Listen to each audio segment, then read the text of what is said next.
and he sneaks it past the goalkeeper. That was all Noah Malcook. So that's one more for the One Community Bank scoreboard.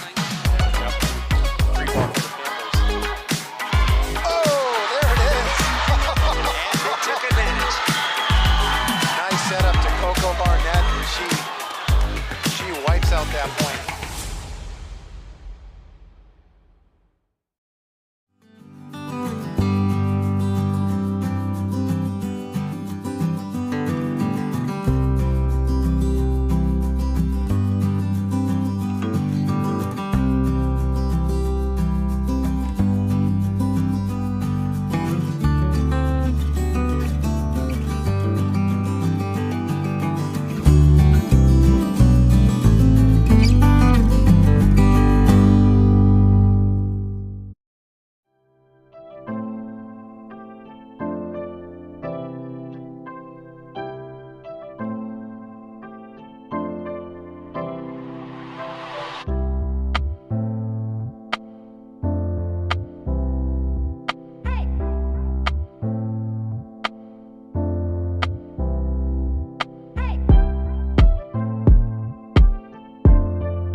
All right, it is 6:30, so I will call to order a meeting of the Oregon School District Board of Education. It is Monday, September 11th, 2023, and we are at the OSD Innovation Center at Oregon High School.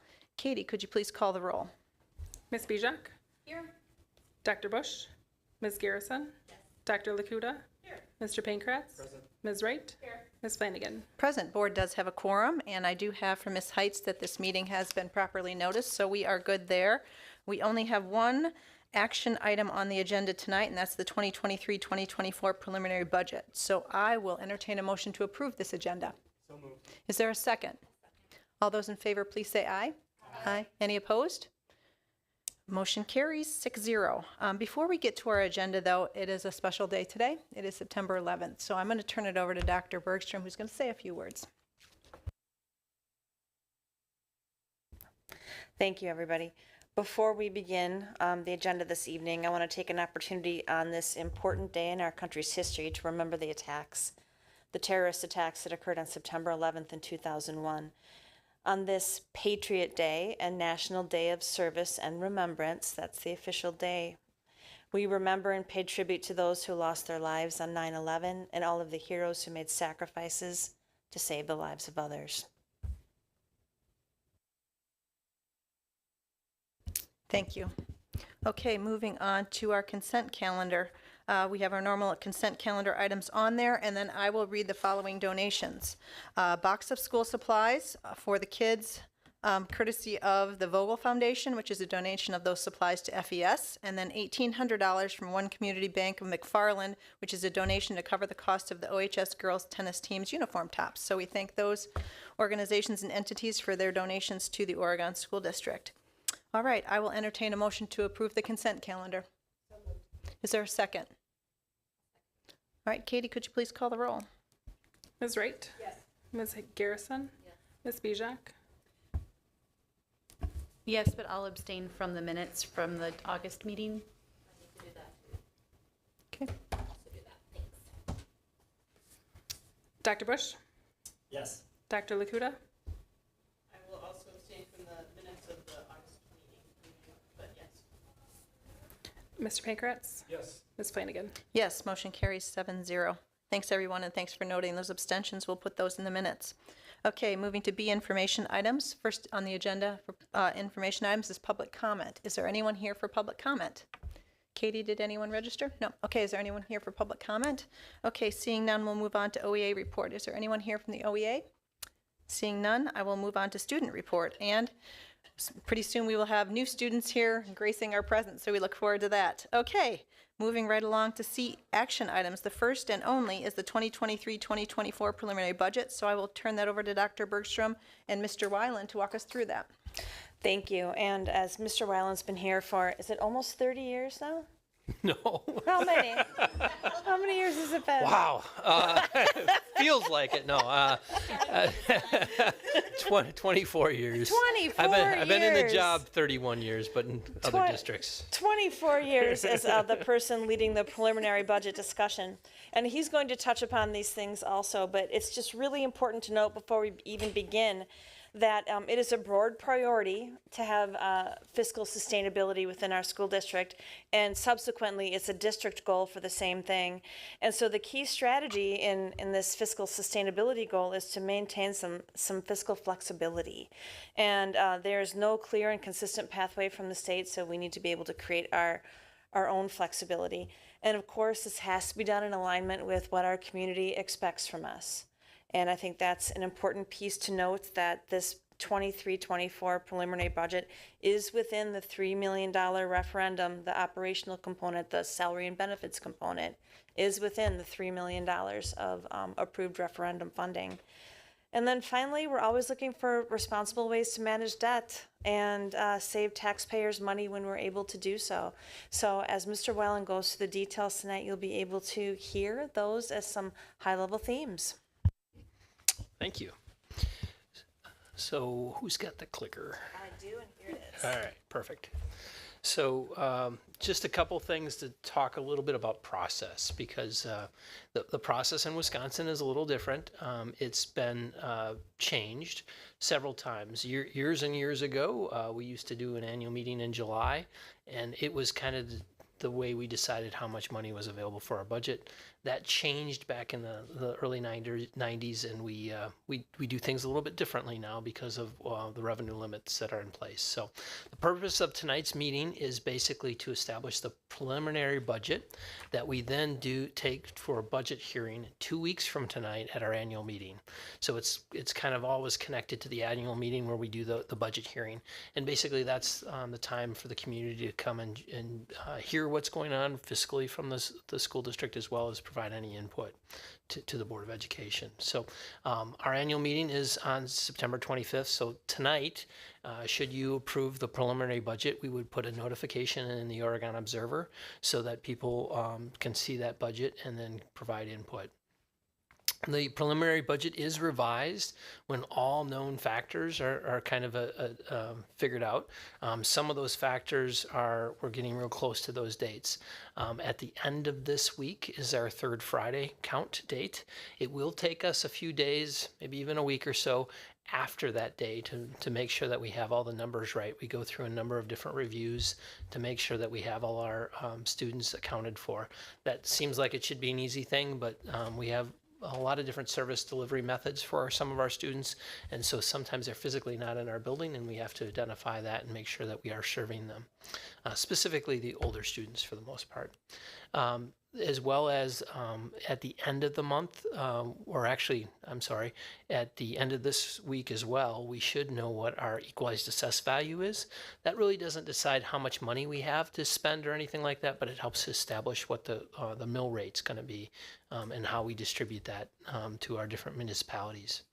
And then next month in October is when we get our general aid certification, and that basically helps determine what the levy is. So that's basically revenue limit minus the general aid kind of equals our tax levy. So those are the things that are kind of outstanding in that regard.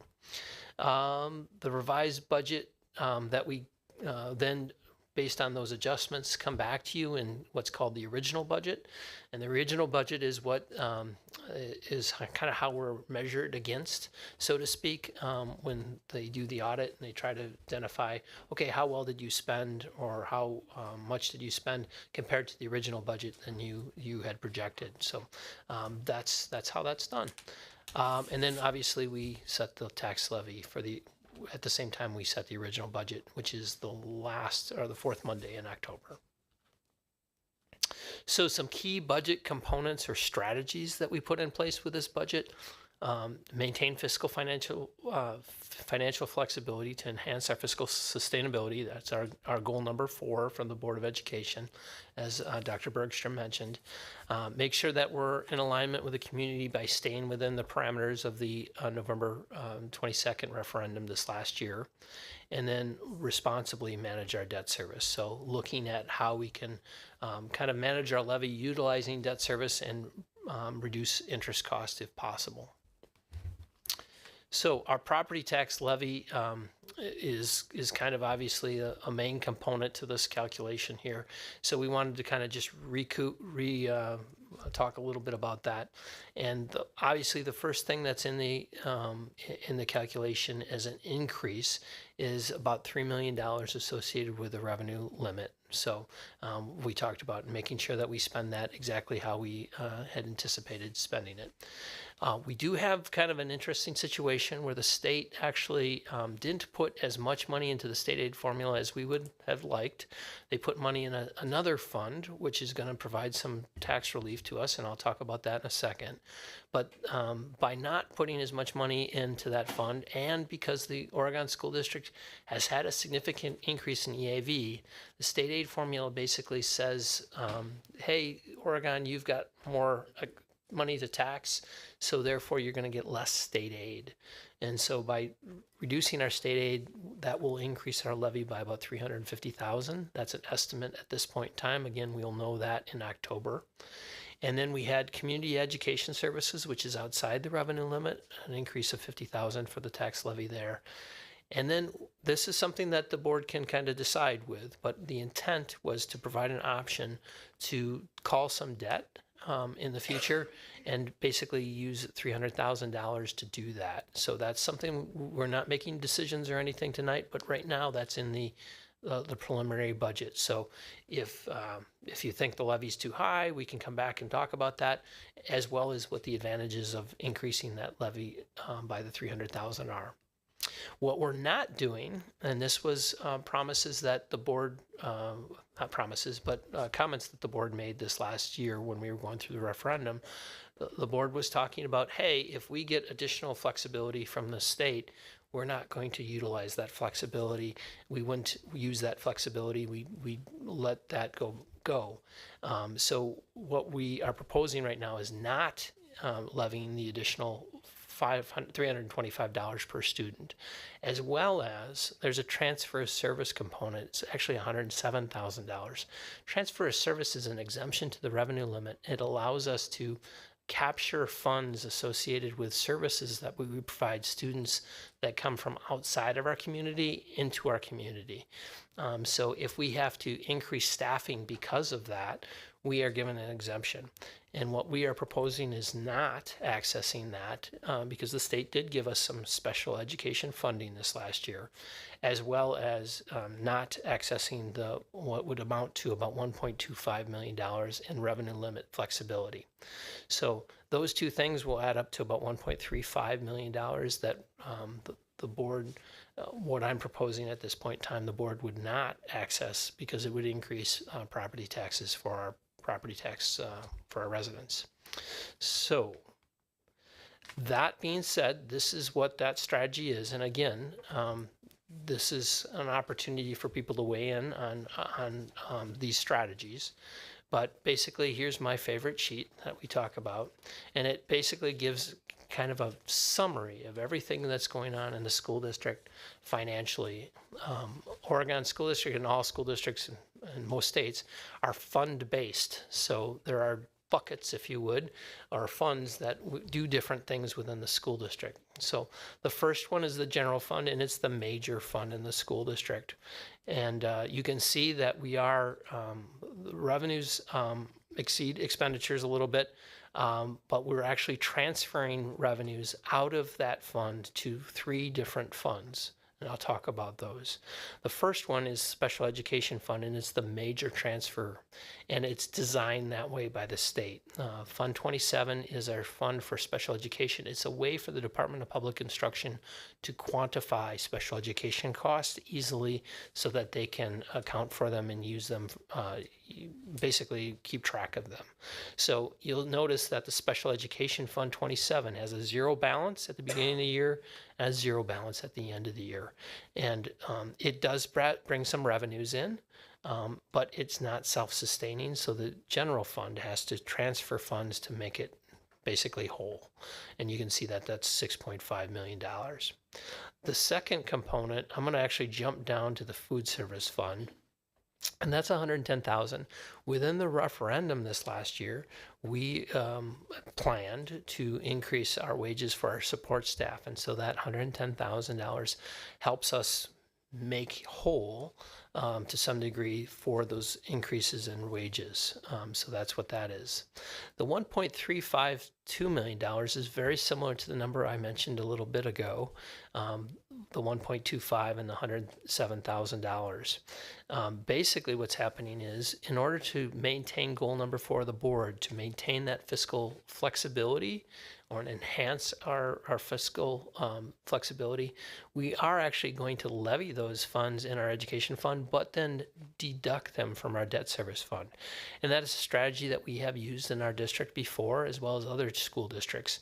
The way the revenue limit works, if we don't do that, we basically lose that flexibility. So that's why we're trying to make sure that we continue to have that, but still provide tax relief to our residents. So that's what's going on there. Otherwise, you see that the fund has a deficit at the end. That's nothing to be worried about. That is not a recurring deficit. It's basically for one-time expenses that weren't spent this last year. So those are specific purposes, that $3.9 million.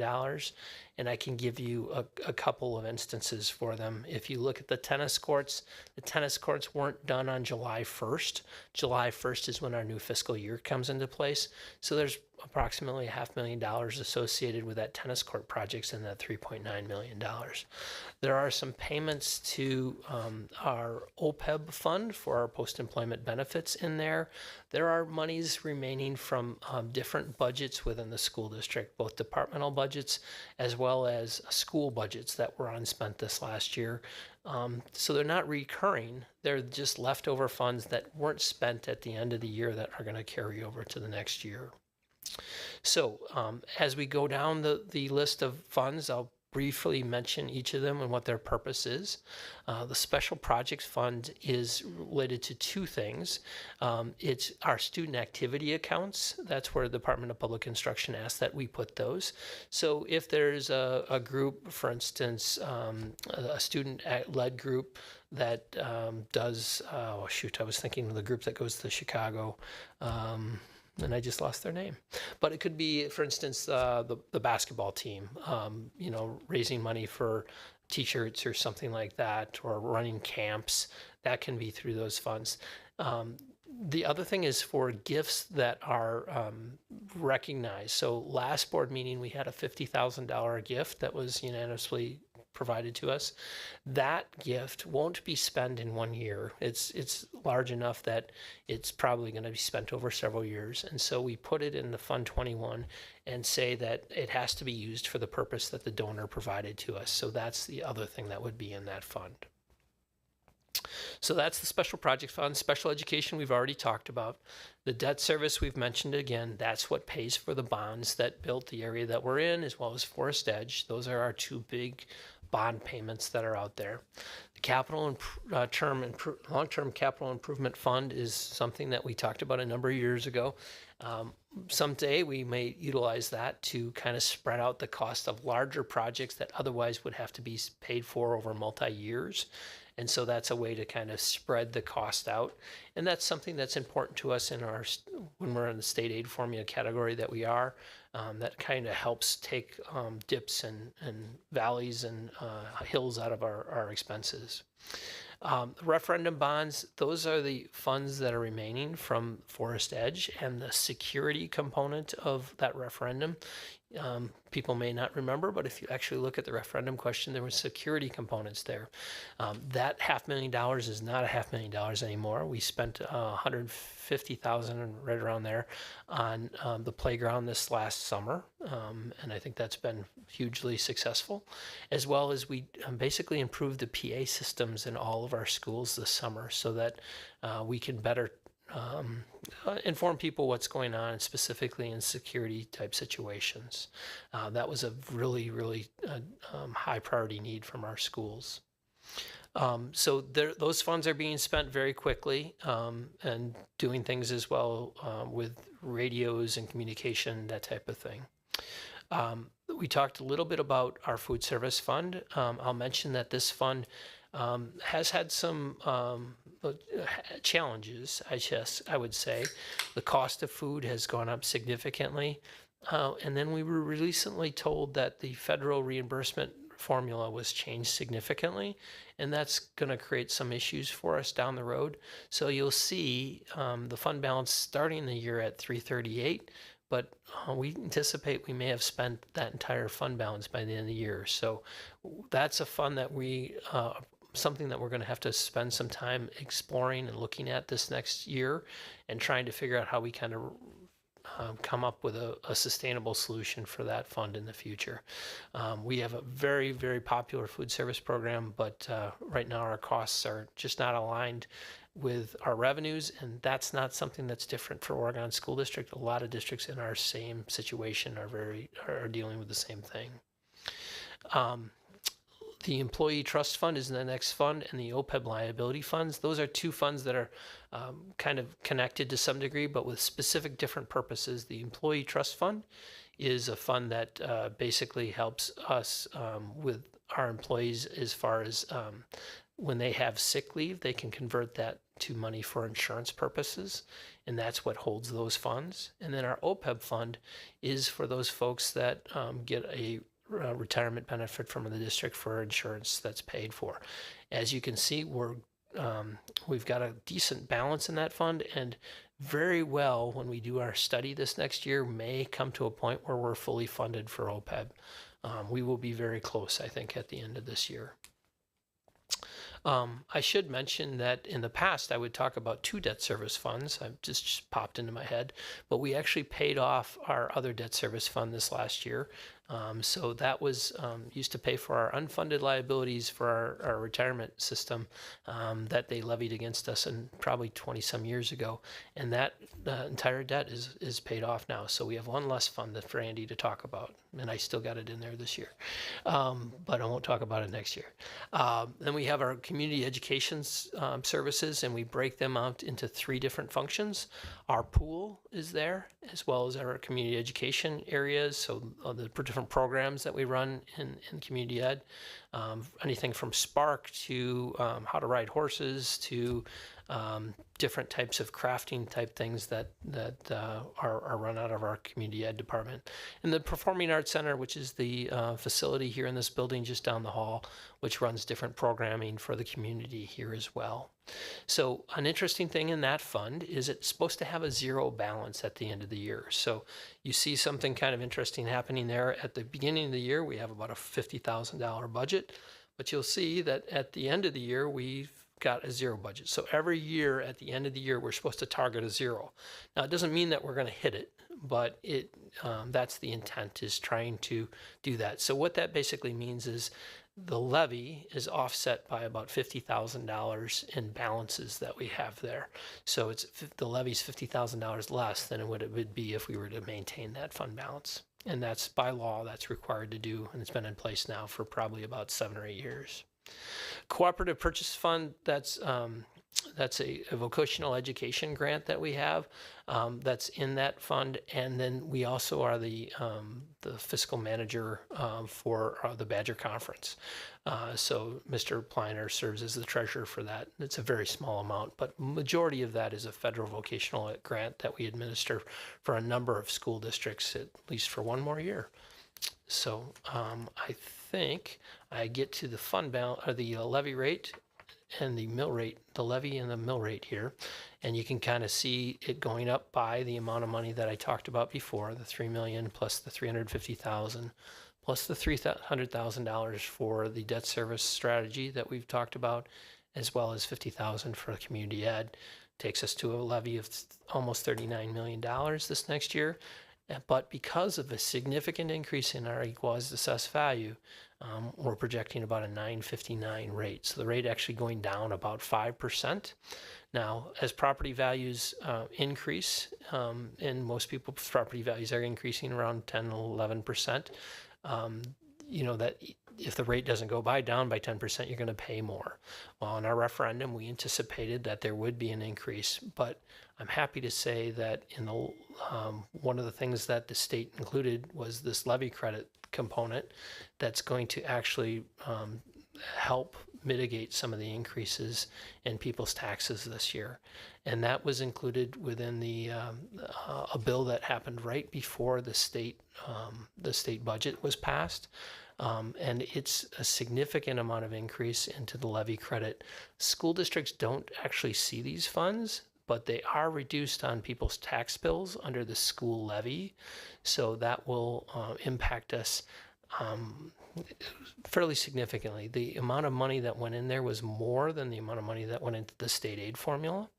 And so we are anticipating, approximately, I should put this in percentages, it could be several percent less as far as an impact for our property tax payers because of that levy credit. We're still calculating that. It's not really designed to be calculated from a school district point of view very easily, but we're working on that.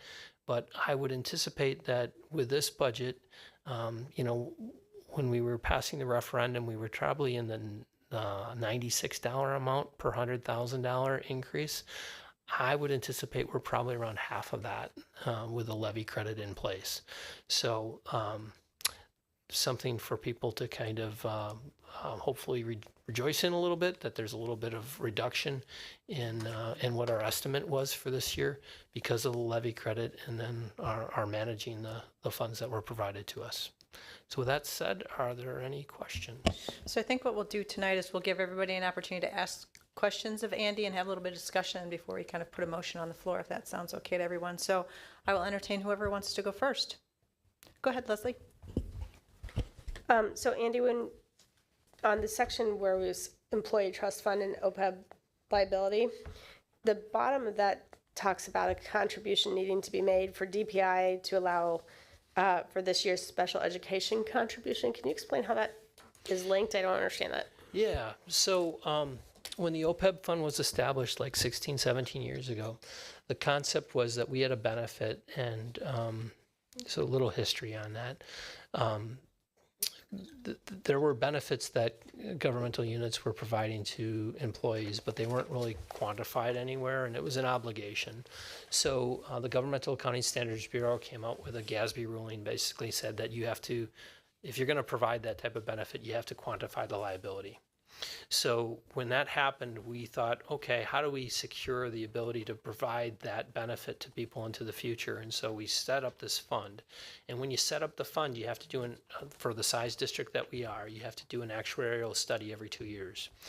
And if you do that, in order to get one of the reasons you want to do that is you put money aside for it for all the employees that get that benefit. When you do that, you can't just put in the dollar amount that you need to pay for the benefits for that 1 year. You need to put a little bit more in there. If you don't put that extra 5% in there, then you put, how do I say this? We make contributions for everybody, but for our special needs staff, they get a now it'll be 30% revenue the following year that expense was paid. And if you don't put that extra 5%, the way DPI creates an incentive for you to increase the amount of money that's in there so that you pay for that liability eventually, is they say if you put at least 5% in there, we'll let you count any contributions you put into that fund for special education. We'll let you count that so that you get a credit, or you get the categorical reimbursement the following year. If you don't put that extra 5% in there, you will not get that 5%, that 30% credit on the amount of money that you put in there for your special ed staff. That's what that's referring to. So it's a little bit in the weeds, but that's the incentive that DPI set up so that we make sure that we eventually fully fund that liability. Makes sense. Thank you. Anything else, Leslie? Okay, go ahead, Heather. Okay, I always like to start with gratitude. And I have two because I wasn't here last time, so I'm making up for lost time. Andy, thank you. You bet. Because your 24, not 30 years of service is just really incredible. And the more and more and more I learn about school finance, the more and more and more complicated it gets. And I think to say maybe I'll say this is my opinion. It seems like the way that the state handles the budget process is not how one would do that if you were running a business or owning your own thing. And so I'm just very grateful because it seems like it's a constantly changing landscape and you're always on top of it and know all the things. So thankful for your time and expertise. And then my other grateful thing is that the conversation that we're having now could be so much different. It could be a complete 180. And so just to be able to have this conversation and not be again talking about what we're cutting or how class sizes are growing or, would have to increase or any of those things because of the community support in passing the referendum. It's just, even though this is not, all rainbows, it is much different than what we had. And also on that note, just grateful to this board for being mindful about our commitment. And, we've repetitively said we want to do what we said we would do for the community. Okay, that's my good stuff. Now here's my not so pleasant questions, or just making sure I'm understanding it. I think you said this, but I just want to make sure the property tax relief that the state passed doesn't come to us. Correct. It's actually given right to the municipalities. Okay. So while that is lovely if you are a homeowner and that it's going to counterbalance some of this, we did not get the support that we wanted to have directly to the schools from the state, correct? Yeah, they put more money into this levy, what's called the school levy credit, than they put into the state aid formula. And what does that mean? One more time. So the school levy credit is this mechanism that the state came up with a number of years ago. It has $940 million in it. For the last 6 or 7 years, they haven't increased the dollar amount. But it's basically just a way to provide tax relief to school districts through the municipality. So our state aid formula, we actually get the funds. It's actually part of the equation. Sure. We understand what's happening with it. The school levy credit is kind of, we're kind of blind to it. And the state aid fund that you just talked about, that's going down? It went down for us. They put more money into it. But for us? But for us, it went down. We anticipated going down. Right. We will not know the actual dollar amount until October. Okay, and then my other less than grateful thing is in the special education bucket, am I reading it correctly that we, as a school district, have to use $6.5 million of general funding to support the special education program because it is not fully budgeted? It is not fully funded through grants or categorical reimbursement, no. The legislature did make a move to increase the funding this last year, but it's still only at 30%. A wimpy move, right? What's that? A wimpy move, okay. And is that, on the special education side, that is not particular to Oregon, that's across the state, that people have to, that school districts have to transfer that in? Absolutely. Okay. So I should have flipped it, now I'm ending on not so nice notes, but whatever. Okay, that's it, thanks. Go ahead, Mary. Then, So, and I'll take up where Heather left off. I mean, so the state gave us the right, it was on one of your slides, Andy, to increase the tax levy by $325 per student, but that's following 2 years of, Zero. no increase per student. And again, very, very fortunate that we are in the position that we are in, because we did have the successful referendum. And so appreciate the fact that we don't have to tax everyone to the maximum level, which is one of the things that we've talked about repeatedly.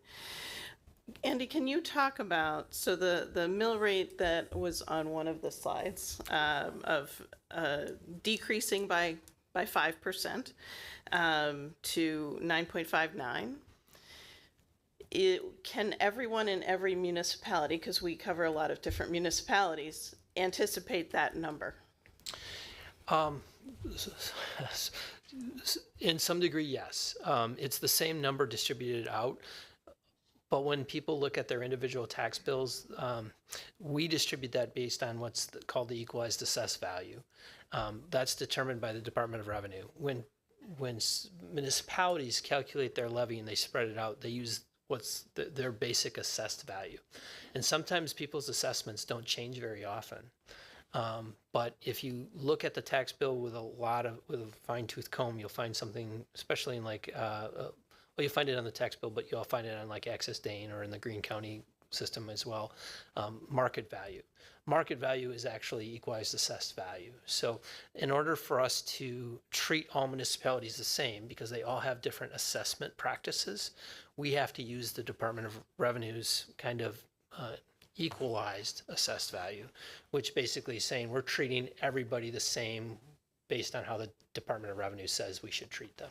So yes, from an equalized revenue point of view, but I'm putting an asterisk by it because if they look at their assessment on their tax bill, it may be different because they've used the equalized assessed value to figure out what the municipality needs to pay us, but when they're distributing that, they might be using their assessed value, and their assessed values could be a couple years older, and so then the rate would be different.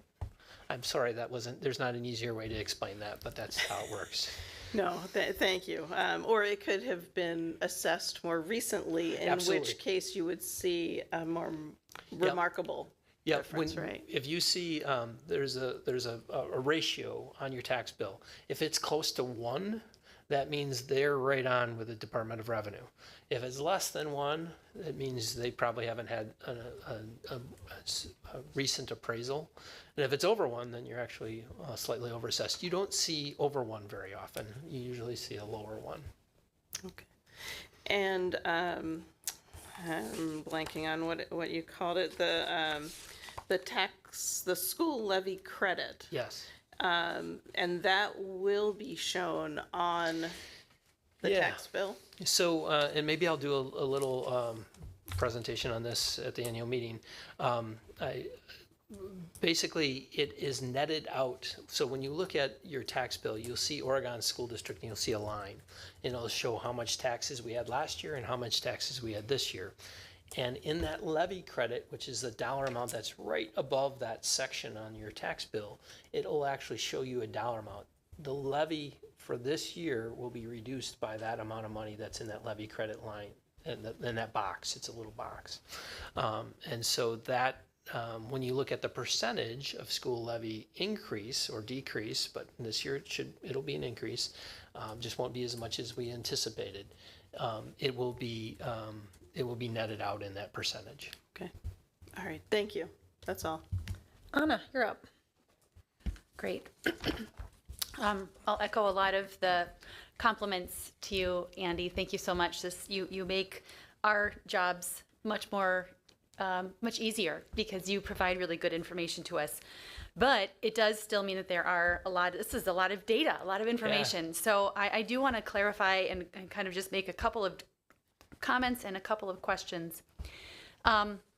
First, I guess as an observation, and it's already been discussed, the special education fund, 61%, it's more than half is being funded through the general fund. So, and I know that we've sent people to the state legislature to advocate on behalf of special education funding. And I know that that is something that we've taken very seriously because it really provides an opportunity to give additional funding to schools. But really surprising when you see more than half of that is being funded or is underfunded by the state.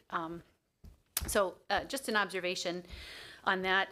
The other point I guess I wanted to make is you talked about the $325 per pupil to the revenue limit authority. So that's basically saying you're allowed to set a levy to account for the $325. Is that correct?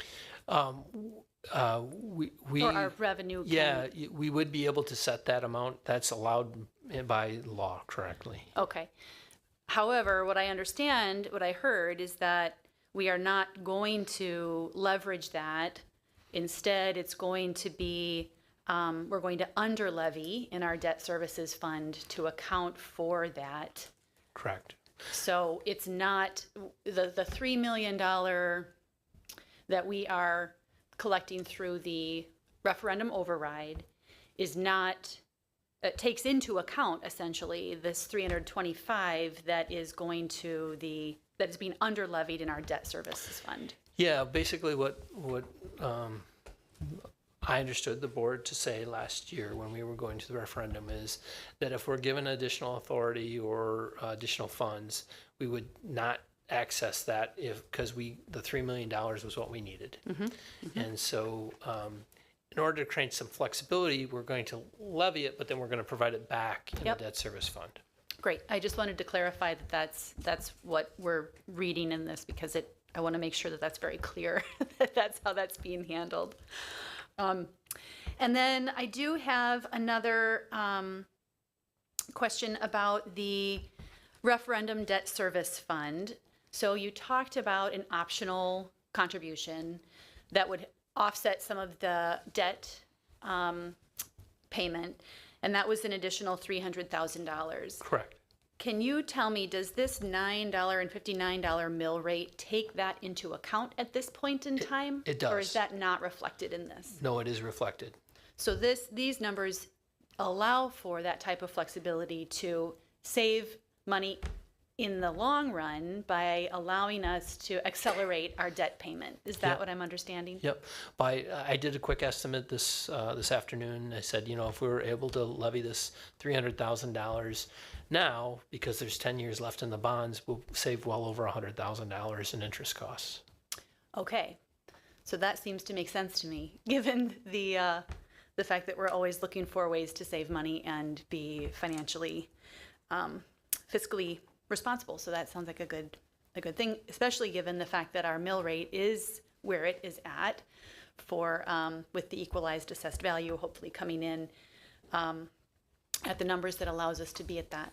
So the other question I have is about food service, and I know that we are budgeting a deficit of $338,000. I guess just a comment, that's not money that can be made up by increasing our meal prices, I'm pretty sure. Yeah. Right? So. We had that discussion in July, and we found out, the hits just kept coming. Shortly after that meeting, we found out that the federal government changed the way that they were going to fund paid lunches by increasing the amount of money that's basically paid for free and reduced lunches. our percentage of free and reduced is fairly low, and so that had an impact of over $160,000 for us. Again, not a way to increase lunch prices in order to be able to handle that. The other thing that I recently, and I shared this with Mary earlier tonight, but I was kind of backing up about food service, just thinking about it, and we opened another kitchen in the last couple of years, and it had some fixed cost associated with it that I think is the other component of what's going on right now. So I think it really behooves us to kind of step back a little bit and look at the whole operation and try to figure out how we can maybe change course fiscally. Yeah. And would it typically are we generating a fund balance there where we can to allow for some of those expenditures for replacing equipment in those kitchens? In the past we have, absolutely. And I mentioned that there was a project this last year at the middle school that we had to replace a dishwasher and some other things in there. So in the past, absolutely, that's how we would do those things. At a zero, and the bigger issue is if we don't have fund balance to kind of find that middle or find a break even for our fund, not this year but next year, then that means that we have to transfer more funds from the general fund to subsidize food service. So that's why it needs to be one of our major focuses this year to figure out how we can help food service. Yeah. Okay. And then I have one last question, and that's related to the community service funds. I guess in the end, I'm seeing that we have a total levy of close to $700,000 for those three funds.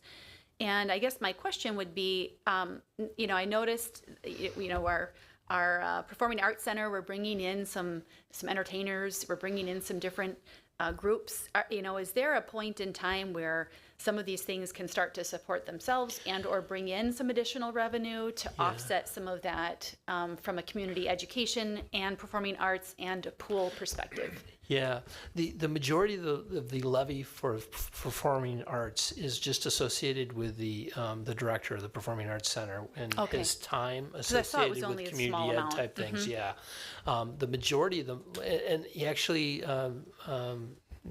Nate has come up with a program that has actually brought more funds into that Performing Arts Center, and we have been using it to kind of upgrade materials, equipment, and all those types of things within the center. There is a fairly significant project that we'll have to cross in the next so many years, and that's the chairs probably need some attention that we'll have to kind of start putting some money away for. But for the most part, it has been self-sustaining except for his salary, and then or a portion of his salary actually, as well as some improvements that we've been able to do with the proceeds from those fundraisers, if you would, which has also been an awesome advantage or an awesome asset for our community. It allows the Straw Hat players to perform there in their productions, and just continue to improve the facility and provides free entertainment in our community as well. Not free, I'm sorry, but affordable entertainment. Yeah, and local. Yes, and local. Those really are my questions. So I really do appreciate all of this information, and thank you for the good work on it. You bet. Go ahead, Troy. Great questions so far. So just a couple that haven't been covered from me. So I just wanted to verify, Andy, on the debt service transfer that we're talking about. That is indeed Fund 39, correct? It's going from education, the general fund to the Fund 39 account, yes. Okay. So my question is that the calculation that we've used, that 325 times the population. It's about 1.25. Yeah, 1.25, but there's that differential on Fund 39 is not the same number. 107,000 more. That's that transfer service exemption that I talked about. Okay. So that's how we get to the 1.35. 1.35. Okay. Great, thank you. And then my next question is around open enrollment. So I see that our open enrollment inbound rate has increased by about just under 5%, which correlates to the change in the compensation for open enrollment numbers. But I guess the open enrollment out number, the expenditure number, has increased by quite a bit more. And I'm wondering, is that based on numbers of open Yeah. enrollment? Yeah, the dollar amount is always the same, no matter for ins or outs. So it'd either be by number, or the new thing that the state did a few years ago is special needs students have a higher amount. So if there were more special needs students, that type of thing. So the normal amount, I'm round here, so I have way too many numbers in my head, but a student without special needs is around a little in the 8,000 range. Student with special needs is around $12,000. So it could be one of those things, as well as more students anticipated going out than in. And those numbers would be based on a count, an estimate that we have. We don't have our third Friday numbers yet. Yeah, so we love things that are complicated, right? Open enrollment students are actually done on a per day basis. So we have to look at enrollment in and enrollment out, and then however many days they were here, we actually take that $8,000 or that $12,000 amount and prorate it based on number of days. So it's not just a count date, it is every day type of thing. Okay. And that is not there is, like, our general numbers have a 3-year rolling average. The open enrollment is just year by year annual budget. Yep, and it has the impact in that 1 year. At the end of the school year, basically they take the number of days ins and the number of days outs, the different types of students, and then basically move our general state aid around to reflect the costs and the revenues associated between the different districts. Okay. And then I'll just close, I guess, with a statement or two here. I mean, I think just in the news, we often hear that, we hear lots of publicity about the governor increasing the ability for schools or the 325 per student in the headlines. But I think what people have to really understand is that doesn't mean that we're getting $325 in state aid. That's just allowing us to have the ability to increase our tax levy to our local property tax owners to make up that amount. Actually, based on our projections here, our general state aid is going to decrease by over 1%, which just means that in order to provide the same level of service to our students, that money has to come from our taxpayers. I'm very supportive of the strategy to support to preserve our ability to levy in the future with the debt transfer. I just think that makes a lot of sense. It allows us to not access that levy authority, but preserve it for the future should we need it after our 3 years of referendum increase is up. And then just great news about that the impact to our taxpayers will be much lower than what we originally expected due to the EAV increase and new construction dollars, as well as the school levy credit. And it just makes me think back to the public meetings that we had with the referendum when, Andy, you were explaining these numbers to the residents, and it was 2+ years ago, it was very much an estimate. We had no idea where the state formula would be at this point. And I clearly remember those conversations you've had, and you were very conservative in the estimates and very careful about stating that those were projections. So it's just very pleasing to know now, 2 years later, that you were very conservative and that all of these things are coming together in a way that will have a lower impact to our property tax owners than even what we had projected. So great work. Caleb, anything from you? Excuse me. I don't really have any questions that need to be answered after all the questions everyone's asked, but I just wanted to highlight a couple of things that I've been thinking about. Being a new board member, this is my first exposure to the intricacies of the budget, and it's a huge learning experience for me. And I think it's also, I think as I get to kind of see behind the curtain a little bit, I realize how much work goes into figuring these things out, given the challenges that we face. You know, even though I think there's a lot of positives to highlight, and I think kind of echoing what Troy said, that many things that we're doing are setting us up to maintain a lot of positives going forward and have a, you know, keep things positive as we look toward the next few years. I think it's also important to point out that, you know, there are challenges. You know, the state budget, in terms of like the money that we're going to be getting from the state, it could be worse, but it could be better. And I think the other thing that I was thinking about as I've been working through, you know, learning the budget and thinking about the budget is how much we as a group have done in the last month or so, because this is the third time we've met to talk about the budget. We've had 2 open work sessions as a board with administrators to talk about this and to really get, you know, kind of a more in-depth understanding of what was happening. And what we're seeing today is the fruit of those meetings, but also the fruit of a tremendous amount of work that has been done by Andy and others to get this all lined up for us.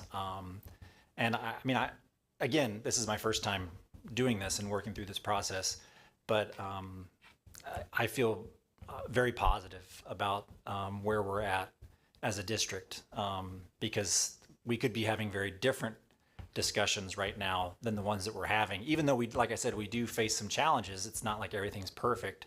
I feel really good about where we're at. And the thought of being able to actually, you know, pay down some debt and do some debt management is, I think, a pretty amazing thing to consider, to give us that, you know, option, and also to maintain some of the flexibility going forward in terms of how we can deal with debt and other issues. I don't know, I've been thinking about this a lot, and how much I've been learning by going through this process. And I just wanted to kind of follow up on what everyone else has said and, you know, highlight just the work that's gone into this and where we're at. Thanks. Great. I want to thank the board for a lot of diligent work here. I mean, like Caleb said, we've had a couple meetings, but your questions tonight are really show, I think, that you've put some time into it, and that's it's a credit to Andy and Dr. Bergstrom too, that you guys have taken the time to really dive into this, and to our community, that we're representatives of our community taxpayers, so we need to do diligent work on their behalf about this budget. So I don't have any questions either, because a lot of really great questions were asked, but I just have a couple things, a couple comments. One, I think this budget really still points to the unpredictability of funding of K-12 schools in the state of Wisconsin public education. And so that really puts business managers in our districts at a real disadvantage, because when you look at money is coming in one-time funds, or money that's coming to us that's not direct state aid, it's through a tax relief, or these other things that you've got to kind of hunt and find how to make this puzzle fit together. It's a really, really difficult job. And we are very lucky to have Andy Wineland in this school district. And I hope people know that, because this is really, really hard, and it's gotten more predictable, probably more so predictable than it's ever been, unpredictable than it's ever been. 2, I think this budget really gives our community and us a roadmap. We know what things we are able to fund. We know kind of the roadmap going forward with our referendum, but we know that we've got to really address food service. We've got to look at maintenance. We've got to look at the OPEB fund. We're looking at debt relief. And so this has really kind of given us an opportunity as a board to know what's in front of us, which I think are really important things. Then finally, I'll say boards represent values. Our budgets represent values. And this budget is a really good representative of this school district's value in terms of what we put into our budget, what we're funding. And that's what I'm really proud of with this district, is that we've really been in a good place. And when times have gotten tough, we've made hard decisions, but good decisions. And now we're in a place that we can continue to make good decisions to sustain this district well into the future. So it follows our board priorities, but it really speaks to who we are as a district. So that's a really, really important thing. So I'm going to turn it over to Dr. Bergstrom and Mr. Weiland for any final comments, both to this board as well as community members that are watching in terms of what they should understand about this budget, and then I'll entertain a motion. You know, everybody's kind of done this, but I want to echo it. The support that the community has provided our district is really, you know, these are tough times, and it is a little bit of hunting, trying to figure out how things are going to impact. But knowing that the community is behind you and able to address the needs that you have is just huge. It makes it, I won't say fun. Well, at times it'll make it. It does make it significantly easier, knowing that you have that support. So I just want to thank the community in that regard. Dr. Bergstrom, any final thoughts from you? No, that was great. Okay, I will entertain a motion.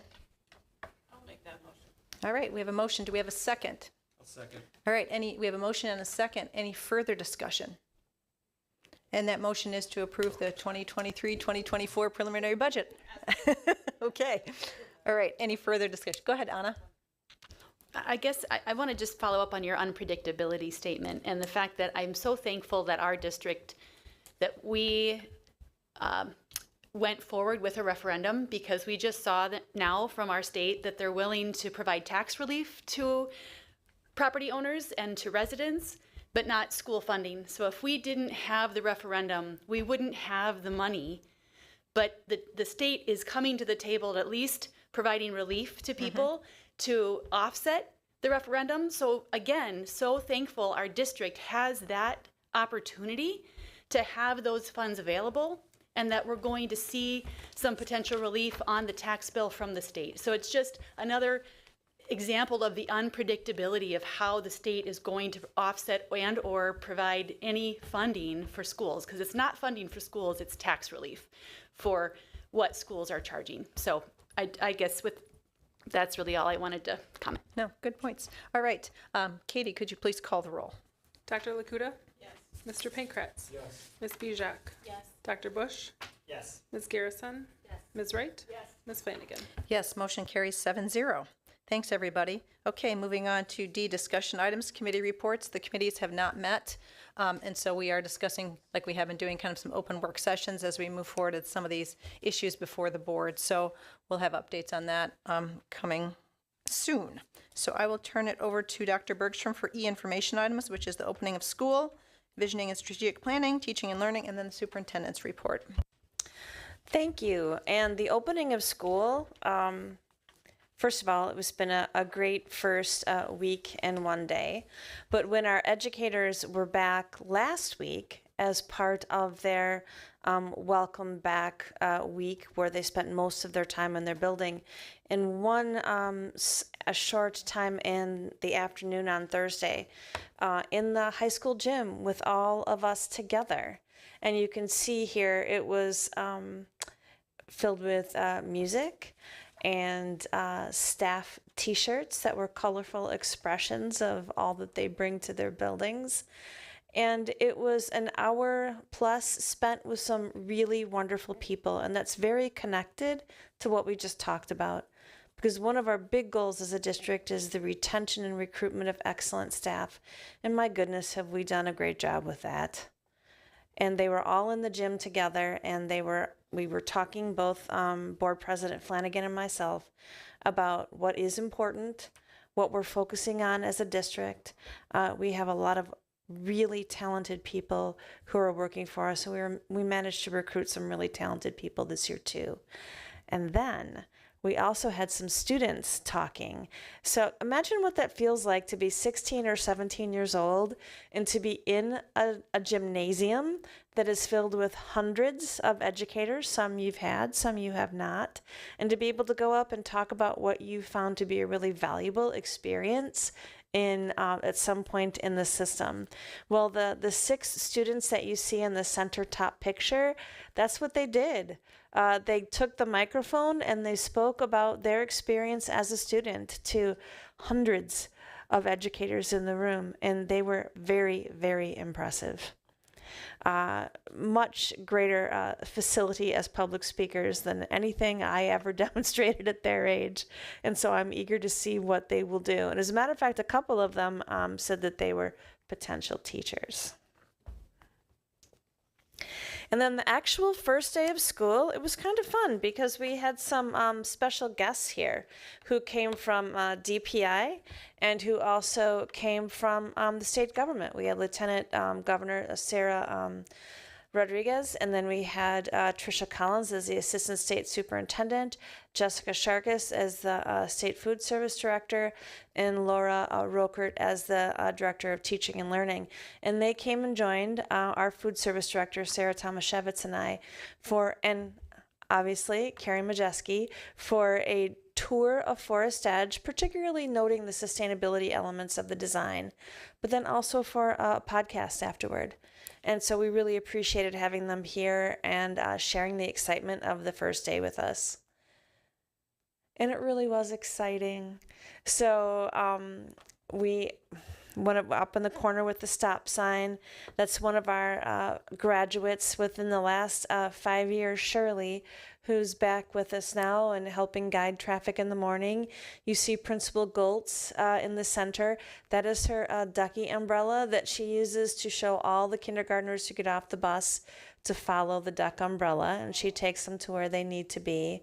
So it was all of these things, small things that people do that makes the experience for our students on that very first day safe and special. And then you have Miss Jakey's kindergarten classroom, all of the little ones on the carpet for the very first morning of kindergarten, and of course the first recess. And you see our RCI students at the, I believe it's called the Gaga Pit. Yeah, as well as in the gymnasium at Netherwood. And there's a picture of Miss Majeski on the first morning. We had all of these wonderful people from DPI and the state there to greet students, and she was running all over, and she had refreshed herself on everybody's names, just as all of our principals do. Many of them use yearbooks the week before just to make sure they can remember names for the first day of school. And they do a great job of it. And of course, our seniors had a really good time. So you can see they definitely decorated their cars. That's a big tradition. You also see they had a heck of a lot of fun at the football game. And I'll show you a little bit more of their traditions in just a moment.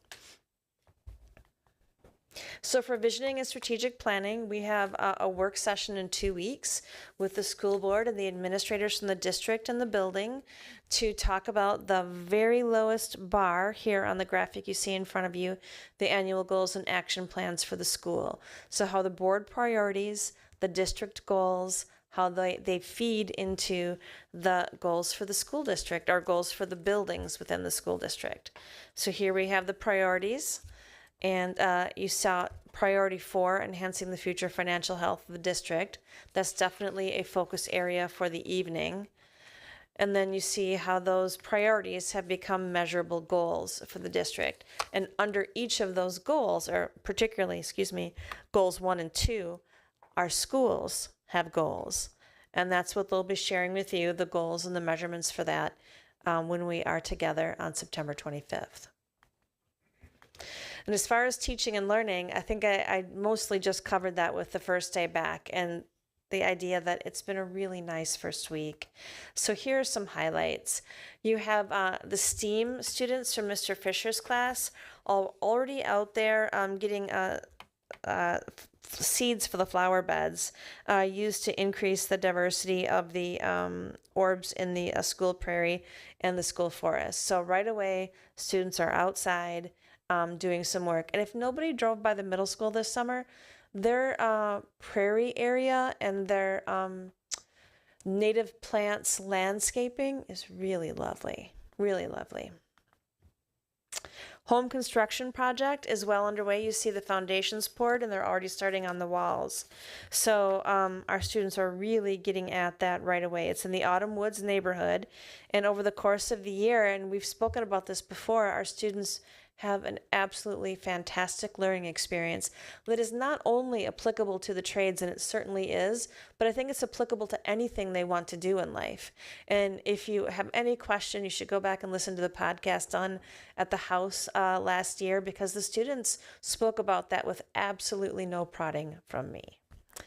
And then this is a really nice senior tradition. The students come to the very first day of school early enough to sit on the football field together and watch the sunrise. So this is a picture. I'm not sure if this was Mr. Planner who took this one or if there was another photographer on the scene, but it was sent to us, and it's really a special thing that they do together. And finally, we've had two really fun podcasts in the last couple of weeks. The one featuring our new educators up on top. You see Ben Anderson, he's a science teacher at the high school.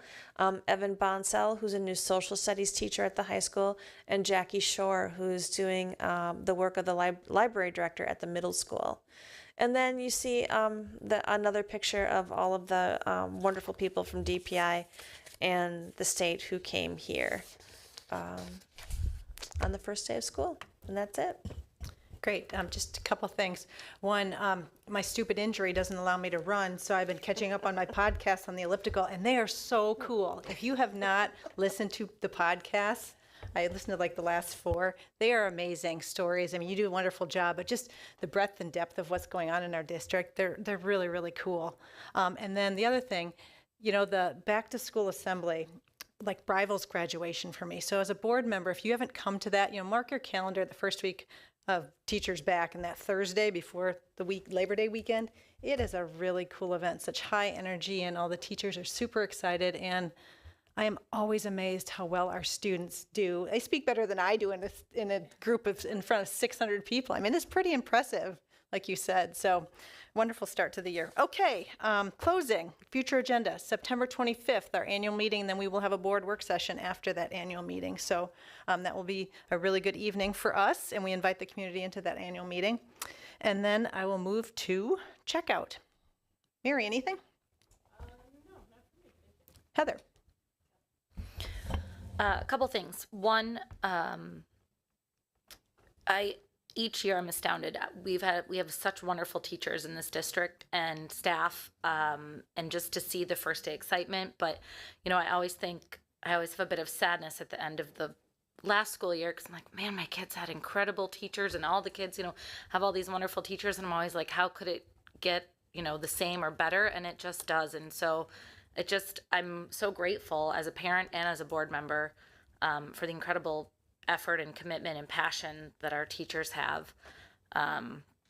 Just really wonderful, from not only educating, but also just the empathy and the human connection, that comes with it. So just really incredible. Also just wanted to shout out, because I wasn't here last time, and so maybe you all talked about it, but the Ready, Set, Go conferences, just such a wonderful thing. I'm so glad that has been implemented. Just really a great opportunity for teachers and parents to connect. And then my final thing is on busing and transportation. Wow.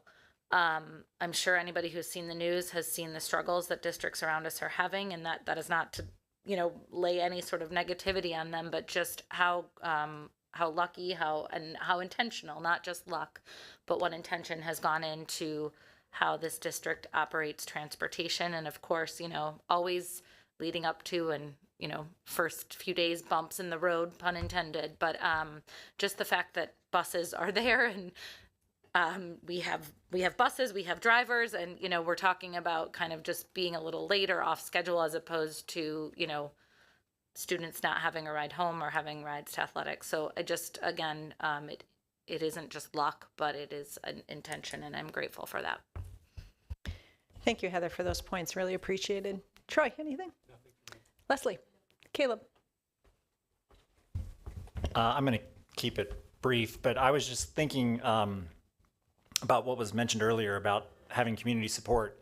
And I just wanted to highlight that and how important community support is. When we were relocating to Madison a few years ago, one of the things that we really thought about is when we were picking community to live in is we wanted to look for communities that there was evidence of community support for the schools. And there's all sorts of report cards out there that you can look at on the internet and other things. And I remember having this discussion, and I have to be honest too, that my spouse did a lot of this work. And we talked about it.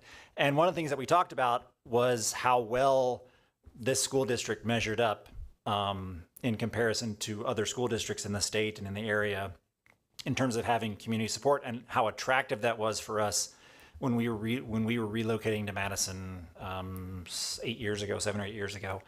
And now that I'm on the board, and having seen, the outcome of some of that community support with the referendum that we've been talking about and how that's being worked into the budget, I just wanted to, again, I think, kind of highlight what other people said about how nice it is to be in a community that has that level of support, because it's not something that you find everywhere. And then on the flip side, being on this side of it where we're kind of the ones thinking about how that community support is managed and how thoughtfully that community support is managed by the school board and by all of the administrators who are dealing with budgetary demands and those kinds of things. And that's really all I had to say. So Thank you. yeah. Anna. Okay, I will entertain a motion to adjourn. All right, is there a second? All right, we have a motion and a second. All those in favor, please say aye. Aye. Any opposed? We are adjourned at 7:42. Thank you, everybody.